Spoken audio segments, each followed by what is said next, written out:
नमस्कार, मी अपर्णा कुलकर्णी आणि रोजचंच काही वाही या माझ्या यूट्यूब चॅनलमध्ये मी तुमचं सगळ्यांचं मनपूर्वक स्वागत करते.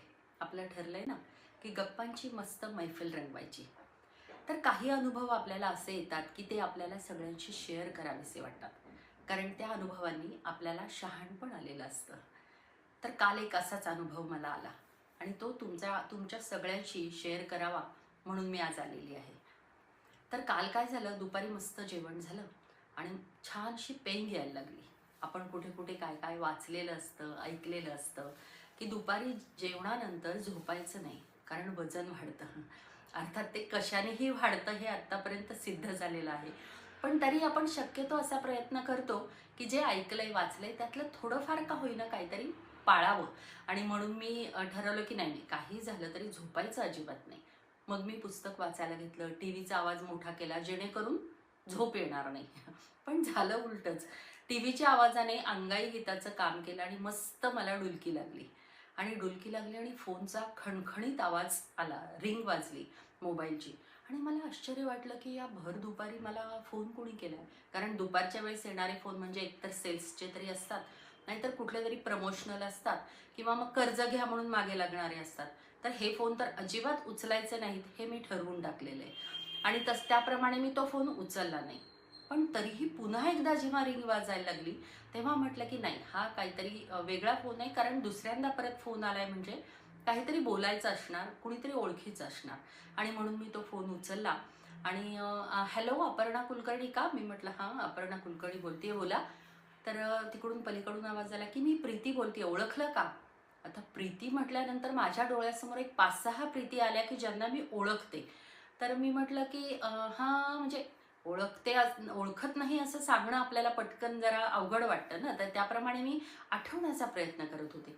त्यावरतीच असं म्हणाले की अगं नाही, म्हणजे तू ओळखणार नाहीस. एकतर 25 वर्षांनी मी तुला फोन केलेला आहे आणि दुसरी महत्त्वाची गोष्ट, आपली तेवढी जवळीक नव्हती. हे मात्र मला पटलं, कारण काय असतं, ओळख असली तरी जवळीक असेलच असं नसतं.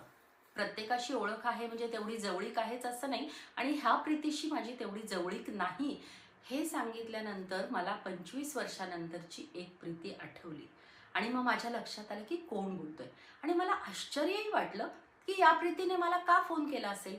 पण तरीही तसं न दाखवता मी वरकरणी हसत म्हटलं, हां हां, ओळखलं की, अगं बोल बोल प्रीती, काय म्हणतेस? तर ती म्हणाली की मला माहिती आहे की तुला आश्चर्य वाटलं असणार आहे की मी तुला फोन का केला. पण खरं सांगू तर परवा व्हॉट्सॲपवरती तुझी एक पोस्ट माझ्या वाचनात आली आणि मला असं वाटलं की तुझ्याशी बोलावं. तर आता कुठली पोस्ट हे माझ्या काही लक्षात येईना. म्हणून मीच तिला विचारलं की पण कुठल्या पोस्टबद्दल बोलतेस तू? तर ती म्हणाली की आनंदी कसं राहावं ही तुझी पोस्ट होती. आणि ती वाचल्यानंतर मला असं वाटलं की ह्या विषयावर तुझ्याशी बोलावं.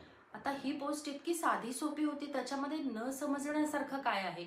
कारण माझ्या लिखाणावरती बरेचसे फोन मला येतात किंवा मेसेजवरती लोक बोलतात. तेव्हा मतमतांतर असतातच. काही चांगलं म्हणतात, काही बरं म्हणतात, काही वाईट म्हणतात.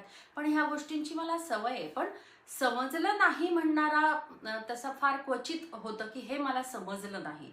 आणि तसा तिचा फोन होता की मला हे समजलं नाहीये तुझी पोस्ट, म्हणून मी तुला फोन केलाय, त्या संदर्भात केलाय. तर मी म्हटलं बोल ना, काय म्हणतेस? आणि मग तिने जे मला सांगायला सुरुवात केली तर ते ऐकून मला काय बोलावं तेच कळेना. कारण ही जी प्रीती होती ना, एका शहरामध्ये जिथे माझ्या नवऱ्याची बदली झाली म्हणून आम्ही गेलो आणि आमच्या घराच्या समोरच एक भला थोरला बंगला होता. आणि त्या बंगल्यामध्ये फक्त 4च लोक राहायचे. प्रीती, प्रीतीचा नवरा आणि तिची 2 मुलं. आणि तिचा नवरा बहुतेक खूप मोठ्या पोस्टवरती काम करत होता आणि त्यांच्या घरात नोकर चाकर मात्र भरपूर होते. ही प्रीती घरामध्ये सुद्धा कायम, सिरियलमधल्या बायका नाही का कशा असतात, आपल्याला आश्चर्य वाटतं की इतकं छान छान घरात कुणी राहतं का? तर ही तशी छान छान साड्या नेसून, छान छान भरपूर रोज नवीन नवीन दागिने घालून ही सतत अशी बाहुलीसारखी इकडून तिकडे फिरताना मला माझ्या खिडकीतून दिसायची. मला तिच्याबद्दल कुतूहलही वाटायचं की ह्या बाईला हे जमतं कसं. आणि हळदी कुंकाच्या निमित्ताने कधी फार किरकोळ कारणांनी आमची कधीमध्ये भेट झालेली. घसट अशी नव्हती, ओळख फक्त होती, जवळीक नव्हती. हे ती जे म्हणाली ते अगदी बरोबर होतं. आणि ती तिच्या नवऱ्यांना साहेब म्हणायची. मला ते फार गंमतशीर वाटायचं की नवऱ्याला साहेब का बरं म्हणावं, आणि मी माझ्या नवऱ्याशी एकारार्थी बोलते हे ऐकून तिला ते फार आश्चर्य वाटायचं. ही 25 वर्षापूर्वीची गोष्ट आहे. आता सगळेच जण अरेतुरे करतात, तर 25 वर्षापूर्वी मी नवऱ्याला अरेतुरे म्हणते हे तिला फार आश्चर्यकारक वाटायचं. पण आम्ही दोघींनी ते एकमेकांना प्रत्येकाचा आपापला चॉईस म्हणून ते सोडून दिलेलं होतं. मी तिला कधी ते विचारलं नाही, तिने मला कधी ते विचारलं नाही. पण आज ही मला फोन करून सांगत होती आणि ते जे होतं ते सगळं खूप विचार करायला लावणारं होतं. तर तिने मला असं सांगितलं की नवरा रिटायर्ड झाला आणि मोठा मुलगा अमेरिकेत सेटल झालेला आहे. धाकट्या मुलाचं लग्न झालंय, तो दुसऱ्या शहरात असतो. माझ्याकडे संपन्नता खूप आहे, प्रचंड श्रीमंती आहे. आयुष्यभर नवऱ्याने जे कमावलं ते पण आहे, वडिलोपार्जित पण आहे. संपन्नता खूपच आहे. दागदागिने, नोकर चाकर, भरपूर घरं, इस्टेट, जमीन जुमला, काय नाही जे म्हणाल ते सगळं, गाड्या, सगळं सगळं सगळं माझ्याकडे आहे. आणि तरी सुद्धा एवढं सगळं असूनही मी आनंदी नाही. आता मी आनंदी का नाही हा प्रश्न खरं तर मलाही पडतो. पण काय झालंय ना की ह्यांनी रिटायर्ड झाल्यानंतर, साहेबांनी रिटायर्ड झाल्यानंतर स्वतःला गुंतवून घेतलेलं आहे. ते हास्य क्लब जॉईन केलाय त्यांनी. त्याच्यानंतर ते वेगवेगळी पुस्तकं वाचतात, त्यांची खूप मोठी लायब्ररी आहे आणि ते सोशल मीडियावरती ॲक्टिव्ह आहेत. त्यांचे वेगवेगळे ग्रुप्स आहेत. पण मला ना आयुष्यभर मी कधी पुस्तकं वाचली नाहीत, मी कधी गाणी ऐकली नाहीत, मी कधी सिनेमे जास्त पाहिले नाहीत आणि कधीच मी फक्त 2 मुलं आणि नवरा यांना इतकं वाहून घेतलं होतं की त्यांच्या वेळापत्रकाप्रमाणे माझं वेळापत्रक असायचं आणि त्यामुळे मी दिवसभर बिझी असायचे. ह्याचं झालं की त्याचं खाणं, त्याचं झालं की ह्याचं काहीतरी, असं सतत मी त्या तिघांमध्ये बिझी होते. आणि ते तिघही त्यांच्या त्यांच्या आयुष्यात बिझी झाल्यामुळे माझ्या वेळेचं काय करायचं हा फार मोठा प्रश्न मला पडलेला आहे. असाही प्रश्न कोणाला पडू शकतो.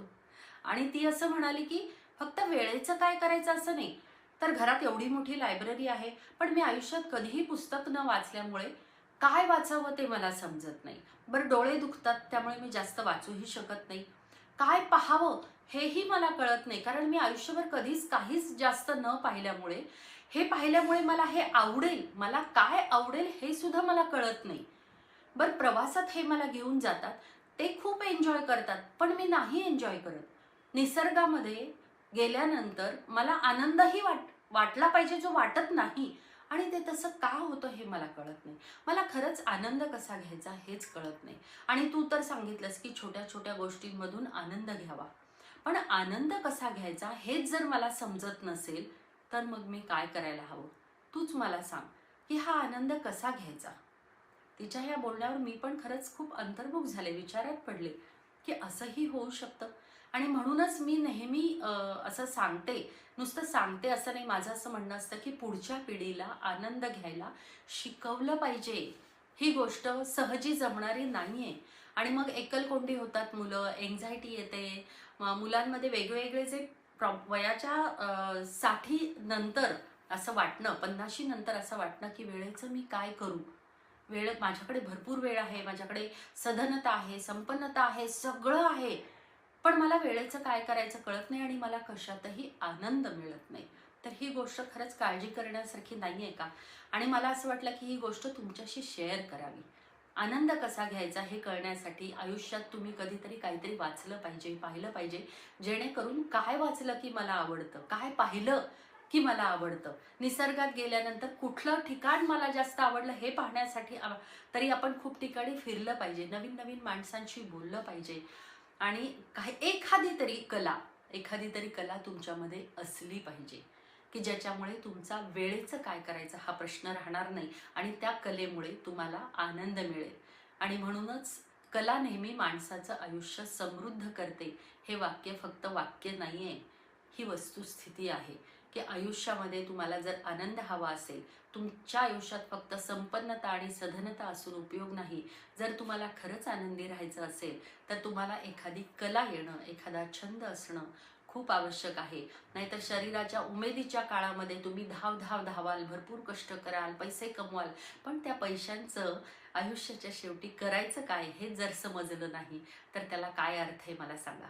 हे जे मला तुमच्याशी शेअर करावं असं वाटलं म्हणून मी आज आलेली आहे. तर आनंद घ्यायला शिकलं पाहिजे. वेळ गेलेली नाहीये. कुठल्याही कलेसाठी, छंदासाठी तुमचं वय मॅटर करत नाही. तुम्ही कुठल्याही वयामध्ये सुरुवात करू शकता. जाणीवपूर्वक एखादा छंद जोपासा. आणि मला हा सल्ला द्यायचा आहे किंवा मी काहीतरी शिकवायला आले असं अजिबात नाहीये. पण कालच्या ह्या अनुभवामुळे मला असं वाटलं की खरंच माणसाने एखादा छंद जोपासला पाहिजे स्वतःसाठी, दुसऱ्यांसाठी अजिबात नाही. लोकांना दाखवण्यासाठी ते कलाकार असतात. त्यांना स्वतःला तर आनंद मिळतोच आणि त्यांना स्वतःला आनंद मिळतो म्हणून ते दुसऱ्यांना आनंद देऊ शकतात. आपली कला, आपला छंद हा दुसऱ्यांना आनंद देण्यासाठी नाहीये, आपल्या स्वतःला आनंद घेण्यासाठी आहे. आणि म्हणून अशी एखादी कला जोपासा, छंद जोपासा. माझ्या या भागाबद्दल, माझ्या या विषयाबद्दल तुम्हाला काय वाटतंय ते कमेंट बॉक्समध्ये नक्की सांगा. हा भाग जर आवडला असेल तर लाईक करा, माझं चॅनल सबस्क्राईब करा. असेच विषय घेऊन मी तुमच्यासमोर येणार आहे. वेगवेगळ्या विषयांवर गप्पा मारणार आहे. तुम्हालाही एखाद्या विषयावरती गप्पा माराव्याशा वाटत असतील तर मला नक्की कमेंट बॉक्समध्ये कळवा. तर पुन्हा भेटू पुढच्या भागामध्ये. तोपर्यंत धन्यवाद आणि याल ना.